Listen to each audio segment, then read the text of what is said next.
আমি কে? আমি একজন গর্বিত সৈনিক। আমি অজেয়কে জয় করব। আমার কাছে পরাজয়ের কোনো স্থান নাই। সবাই যেখানে থমকে দাঁড়ায় আমি সেখান থেকে শুরু করি। আমি সব সময় আমার দেশ, পিতামাতা, আমার সহযোদ্ধা এবং প্রশিক্ষকদের কথা মনে করে আমার দুর্বলতাকে সাহসে পরিণত করব। কঠোর পরিশ্রমে আমি মানসিকভাবে সুদৃঢ়, শারীরিকভাবে দুর্বল। আমি কে? আমি একজন গর্বিত সৈনিক। কেউ আমার অস্তিত্বকে খাটো করে দেখতে পারবে না। কেউ আমার সক্ষমতাকে কোনো সীমা দিয়ে আবদ্ধ করতে পারবে না। আমার দৃঢ় আত্মবিশ্বাসী আমাকে এগিয়ে নিয়ে যাবে অসম্ভবকে সম্ভব করার পথে। পরাজয় বা পিছু হটা এসব শব্দ আমার অভিধানে নেই। ব্যর্থতা, ভুল করার সংজ্ঞা আমি জানি না। আমার হৃদয়ে দুর্বলতার কোনো স্থান নেই। আমি কে?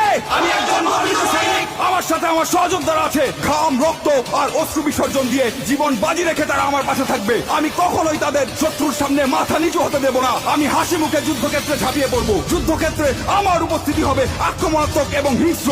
শত্রু আমাকে দমিয়ে রাখতে পারবে না। আমি কে?